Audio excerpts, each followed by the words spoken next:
I'm 29 years old, and recently my mom called me after nearly 5 years of no contact. She told me my help was needed because my sister Melissa and her husband had just experienced something terrible. Some background: Melissa, who is 27, is now married to a man who was once supposed to be my husband. His name is Lucas, and we had been together since college. Lucas proposed to me after almost 5 years of dating, and he threw a surprise party for us on the night of our engagement. I was overjoyed until around 11 p.m. when I went into the backyard for better phone reception and caught Lucas and Melissa kissing passionately. They were so into each other that at first, they didn't even notice me standing there in shock. I couldn't believe Lucas would betray me like that after almost 5 years together, especially on our engagement night. When they finally noticed me, they quickly pulled apart, but the damage was done. I ran to my car, drove to the nearest hotel, and tried to process what I had seen. Then Melissa texted me, apologizing but saying she loved Lucas and that this had been going on for a long time. I was in my hotel room when I got that text, and it broke me down completely. Shortly after Melissa, Lucas texted me with a similar message. He admitted he only proposed to me hoping it would help him forget Melissa, but it didn't work. He said their love was undeniable and he saw me as a temporary distraction. It was devastating to hear. I stayed in the hotel for a few days, trying to gather myself and convince myself it was all a bad dream. After almost 4 days, I went home because I needed to sort things out and get back to work. When I returned, I found out my family had been living with Lucas the whole time, waiting for me. It would have been heartwarming if not for the circumstances of my departure. Everyone had tried to reach out to me while I was gone, but I hadn't responded to anyone. So when I finally showed up, it was chaos. Everyone greeted me warmly when I returned home, even Melissa. She hugged me tearfully, but I was too overwhelmed to react. After the initial chaos settled, I told them I was back only to gather my things and leave for good. Lucas had been quiet until then, but when I mentioned moving out, he spoke up. He said there was no need for me to leave because he had already packed his things. He planned to move in with Melissa now that everything was out in the open. When I returned home, my family seemed oddly cheerful despite the painful situation. They were all smiling, even though I couldn't find anything to smile about. Melissa and Lucas stood together awkwardly, looking sad yet smiling. I couldn't hold back anymore and asked my family why they were smiling. To me, Melissa had just ruined my engagement and taken away my boyfriend of nearly 5 years. There was nothing funny or sweet about it. My mother spoke up then, saying they couldn't change the past but could accept the future. They believed Melissa and Lucas were meant to be together, despite how their relationship started with cheating. They expressed regret but hoped I could understand and accept that this was the best outcome. Melissa apologized tearfully for falling in love with my boyfriend and wished she could have told me sooner. They claimed they were deeply in love and wanted to be together forever. Then, right in front of me, they kissed. My mother even wiped a tear away. I couldn't handle it anymore and told them their behavior was disgusting, not sentimental. To my surprise, my family got annoyed with me. They said I was being bratty and making it all about myself instead of being happy for my sister. I was shocked and demanded everyone leave my house. I couldn't believe they were defending Melissa and Lucas and making me out to be the bad one. My father even told me to stop acting like a child and accept what had happened. They acted like I should celebrate my sister finding her soulmate instead of feeling hurt and betrayed. It was all too much for me to handle. So I decided to forget it all. I went into my room, packed a few things, and left without saying a word or listening to their pleas. They called after me, asking me to stay, but I had nothing more to say.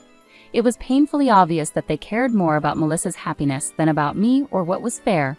They were so focused on justifying Melissa's actions that they forgot I had feelings too.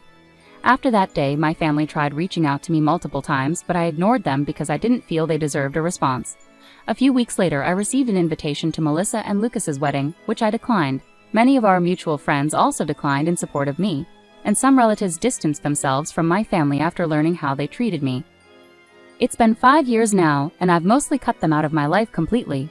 Occasionally, they've tried to reconnect by sending birthday or New Year wishes, but I've always ignored them. I didn't block them, but I removed them from my social media to keep my life private. I wanted them to see that I was doing well and perhaps feel jealous. It was petty, but it felt justified after what happened. Until recently, I hadn't kept up with what they were doing. About 4 days ago, my mother called from an unknown number. I almost hung up, but she begged for a chance to talk because they were in urgent need of help.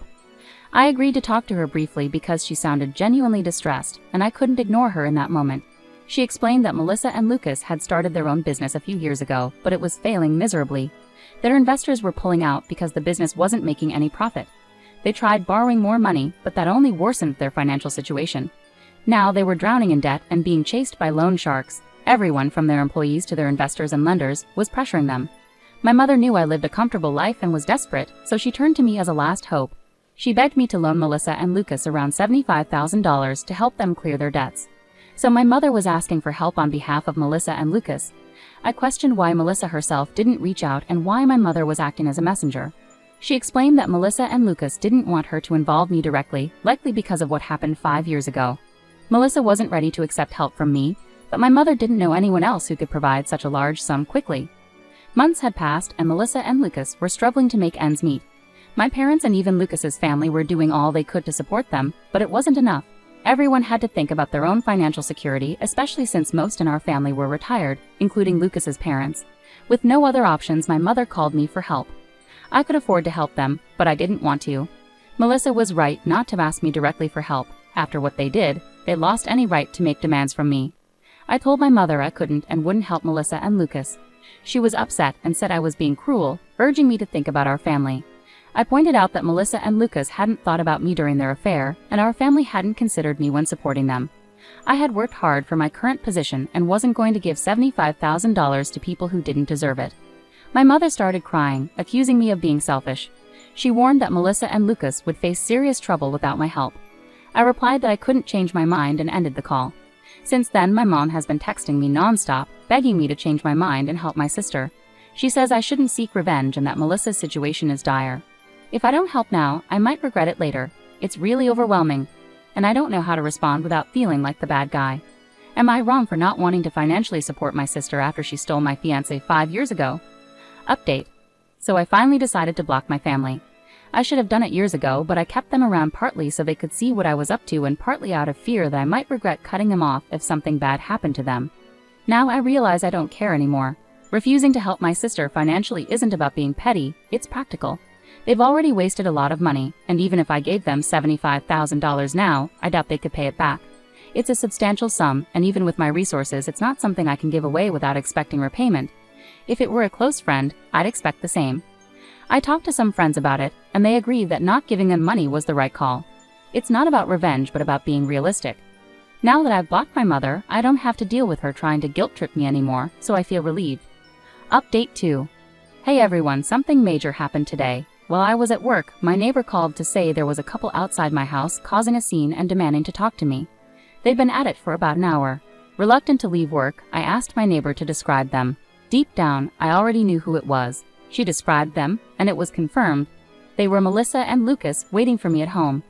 My neighbor insisted I come home to handle the situation as she didn't trust that Melissa and Lucas were up to any good. Given their history, I agreed. I thanked her and drove home immediately, not wanting to risk them getting inside my house. When I arrived about 15 minutes later, I found them trying to pick the lock. I pulled up and demanded to know what they thought they were doing. I attempted to call the police, but Lucas quickly knocked the phone out of my hand. Melissa approached and claimed they just wanted to talk, and weren't there to take anything, at least not at that moment. I told them to speak quickly and made it clear they wouldn't be coming inside. They agreed to talk in the yard, which was a relief since inviting them in didn't seem safe given their apparent hostility. I told them to make it quick and that they shouldn't expect me to invite them inside. They agreed to talk in the yard, which was a relief given their hostility. Melissa began by saying my mother had informed her about our phone call and how I had ignored their texts and blocked them all.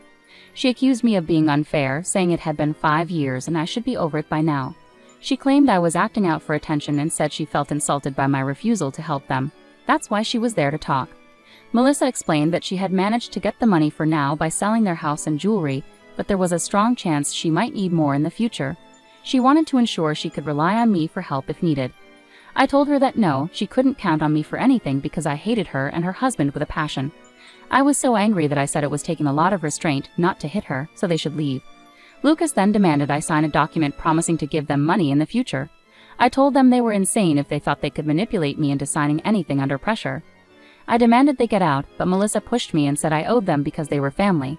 I was shocked and nearly slapped her but controlled myself, knowing violence would only make things worse. Instead, I grabbed my phone from the ground, got into my car, and drove off quickly. Since I had left the engine running, it didn't take long to get a head start. They didn't chase me on foot but stayed at my house, which was unfortunate.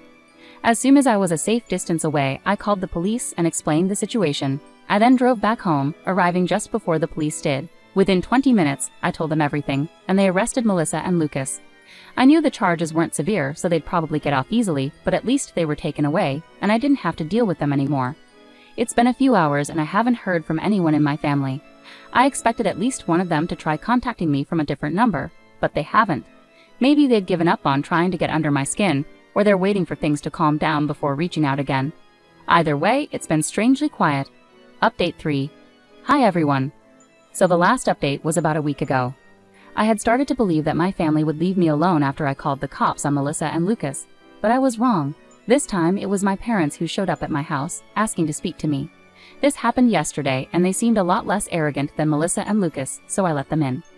As soon as my mother entered the house, she started crying and apologized for taking Melissa's side over mine. My father explained that after they learned about Melissa and Lucas getting arrested and physically pushing me, they couldn't look at them the same way and decided to cut them off. My mother continued to cry while my father admitted they were wrong for siding with Melissa in the past when I was the real victim. I told them that while I appreciated their apology and them finally coming to their senses, it was too little, too late.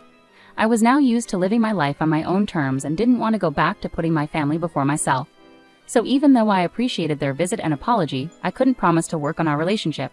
I felt there was no point in trying to salvage something that was already ruined, even if it was with my parents.